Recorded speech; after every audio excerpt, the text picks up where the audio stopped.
tadi Pak Enos sempat singgung mengenai apa perbedaan Septuaginta dengan Masoret. Iya. Saya kira karena ada yang sudah mengirim screenshot ke saya tentang klaim adanya perbedaan. Jadi ada salah seorang scholar Muslim yang menguraikan perbedaan seperti itu.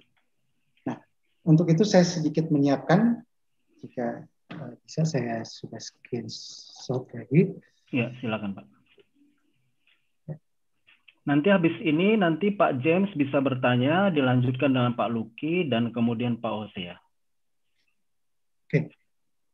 Ini contoh yang disampaikan ke saya yang katanya ada dalam salah satu channel, termasuk juga pernah dibahas di channel lainnya oleh pihak Muslim tentang perbedaan antara naskah Septuaginta dan Masoret, khususnya tentang ayat bilangan 32 ayat 8 yang dalam Masoret teks itu ditulis Binai Israel atau Bani Israel, sedangkan dalam Septuaginta itu Angelion Theos.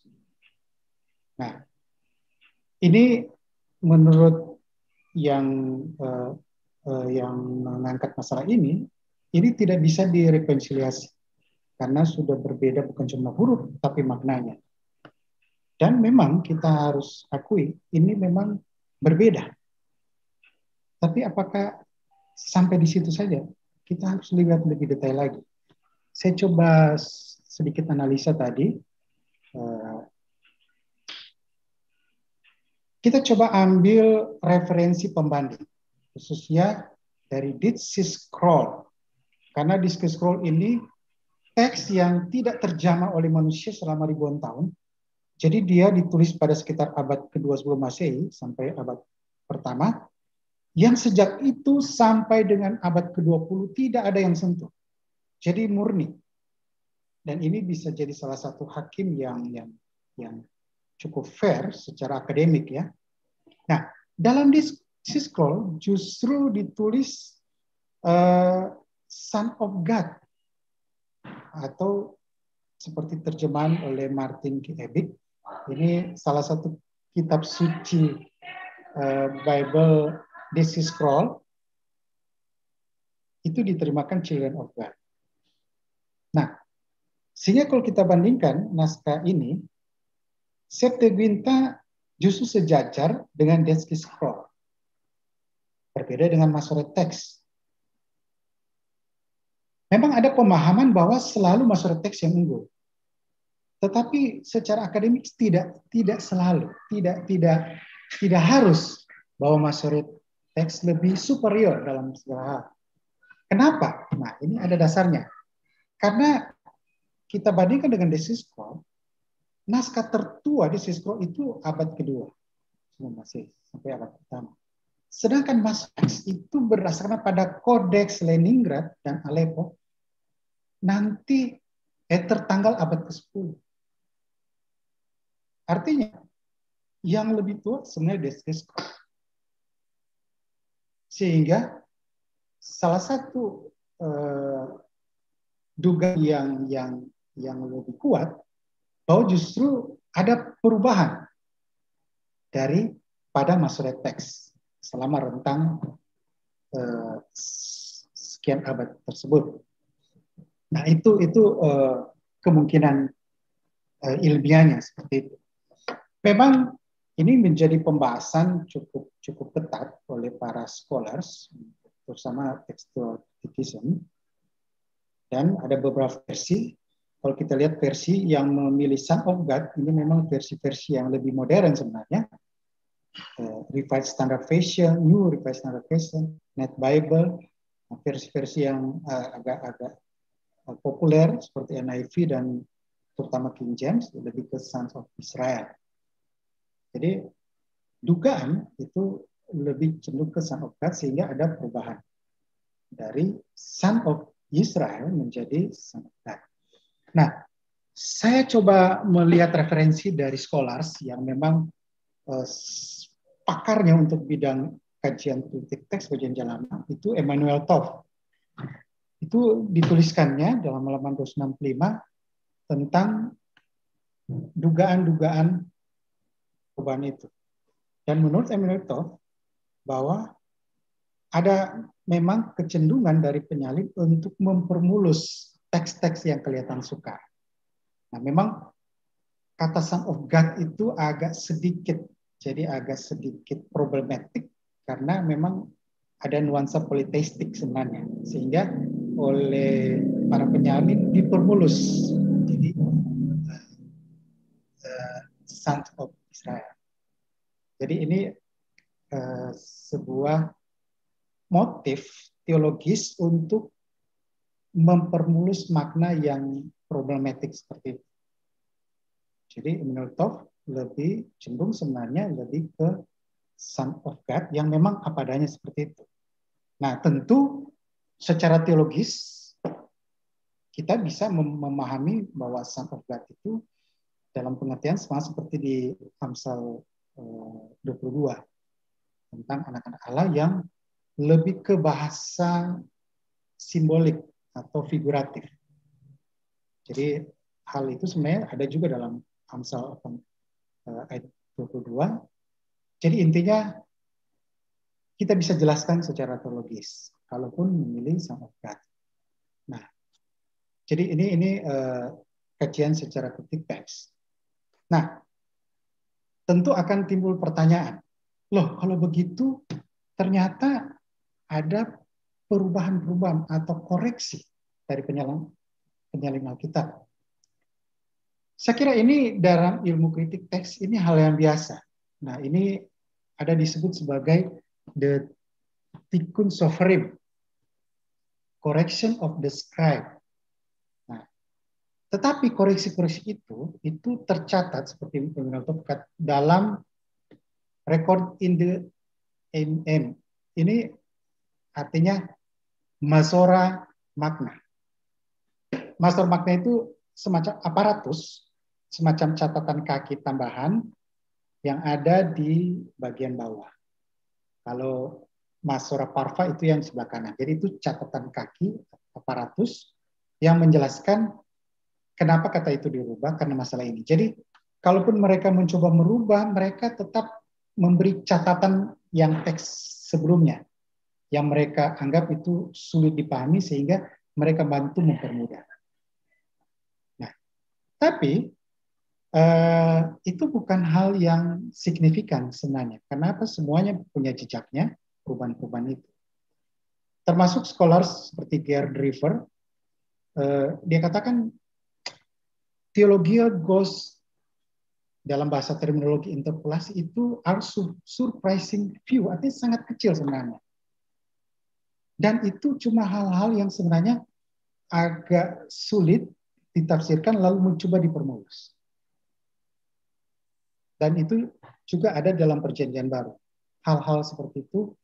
Nah, kalau dalam konteks perjanjian baru, ini sekedar informasi saja bahwa sekaligus menjawab banyak pertanyaan-pertanyaan. Kenapa banyak teks-teks dalam King James itu ternyata sudah dihapus dalam versi yang lebih modern, seperti West Standard Version. Atau dianggap King James telah menambahkan.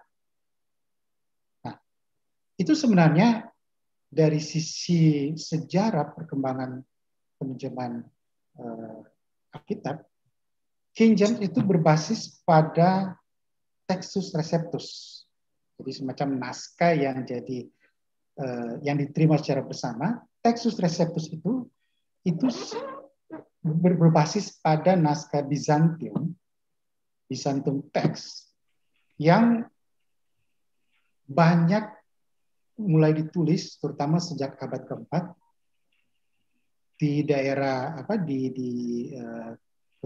Konstantinopel, daerah Bizantium, sejak kekristenan menjadi agama negara, jadi para penyalin itu banyak berpartisipasi sehingga berkembang salinan-salinan. Namun penyalin ini ada kecenderungan untuk memperbulus beberapa teks-teks yang sukar dimengerti, sehingga pembaca, terutama yang awam, bisa mengerti maksudnya. Nah, dan itu terus terjadi. Lalu kemudian mulai abad 18, 19, sejak arkeologi penemuan manuskrip, terutama penemuan Codex Sinaiticus, maka beberapa scholar, terutama sejak Westcott Hort, telah menemukan naskah-naskah yang lebih tua sebenarnya dibanding dasar yang dipakai untuk teks khusus. Terutama King James yang berdasarkan salinan Erasmus yang berbasis pada manuskrip abad-abad ke-10. Jadi penemuan Westcott Hort dan lain-lain itu mengacu pada Codex Sinaiticus yang sekitar abad 4 dan beberapa fragmen papyrus lainnya direkonstruksilah. Ternyata ada teks-teks yang sebenarnya tidak ada. Dan apa? Dan itu yang kemudian diadopsi oleh terjemahan modern. Artinya apa? Kita fair, apa adanya.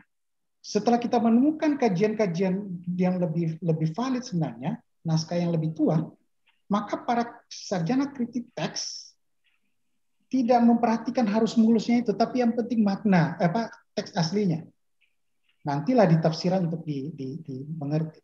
Kenapa akhirnya kita menggunakan naskah-naskah yang agak berbeda seperti di King James, seperti lain. Jadi seperti itu. Nah, kemudian saya masuk ke poin yang berikut. Ini yang relevan dengan apologetik Islam, tuduhan tahrif. Nah, perbedaan-perbedaan yang tadi yang ada itu sangat kecil. Jadi kebanyakan tata bahasa minor. Kalaupun ada perubahan motif teologis yang cuma seperti tadi, merubah dari Son of God menjadi Son Israel, itu cuma detail. Tetapi tidak mendukung apapun tentang konsep tahrif dari saudara kita Muslim. Karena apa? Konsep tahrif itu sebuah perubahan yang major, yang luar biasa. Misalnya, bahwa dalam Bible telah dihapus nubuatan tentang Muhammad, kecuali beberapa ayat yang hilang, yang lolos seperti Ulangan 18. Kemudian ayat-ayat palsu tentang penyaliban, kebangkitan, kenaikan Yesus itu tidak ada, terutama ayat-ayat palsu tentang kelahiran Yesus. Nah, itu semua tidak ada dukungan dari perbedaan-perbedaan yang ada. Karena perbedaan itu cuma major. Kalaupun ada yang agak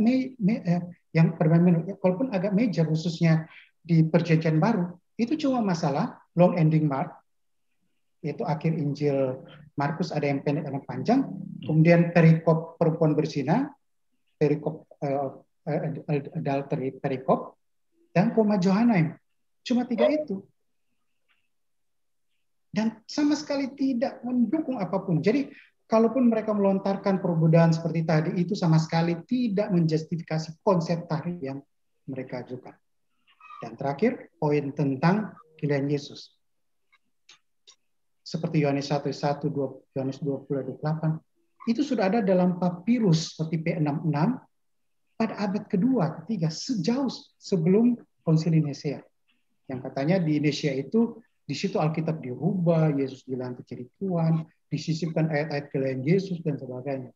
Berdasarkan kajian justru dalam papirus itu sudah ada ayat-ayat tentang kelahiran Yesus. Jadi tidak ada sisipan, tidak ada interpolasi seperti itu.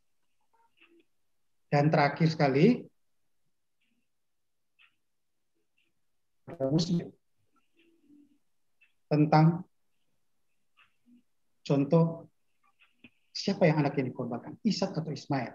Dalam Masoret teks, Septuaginta, Dead Sea Scroll, Targum Onkelos, kalau kita tambah panjang, Talmud, Midrash, dan sebagainya, semua tegas menyebut yang dikorbankan adalah Ishak. Jadi kepandangan Muslim bahwa itu Ismail merujuk kemana, Pak? Merujuk kepada kan ini bicara mengenai sosok manusia ya, Ishak atau Ismail. Bicara sosok manusia, contohnya kalau bicara mengenai sosok saya, maka pastinya ada di dalam jejak sejarah. Pastinya orang akan tahu di mana lahirnya dan sebagainya. Nah sekarang kalau pandangan Muslim itu adalah Ismail, maka rujukan kepada naskah sebelumnya itu ada di mana, Pak? Ada bisa ditunjukkan nggak, Pak? Kalau Bapak bilang Masoret nggak ada, Septuaginta nggak ada, Dead Sea Scroll juga tidak ada, Targum tidak ada. Nah kemana? Menurut pandangan Pak Jimmy? Ya, Saya juga nggak tahu Pak rujukannya Oke, kemana, karena memang nggak ada naskah-naskah yang menyebut Ismail, oke. Berarti kecuali itu, ya ya. Gimana silakan? tafsir mereka. Oke. Iya. Itu berdasarkan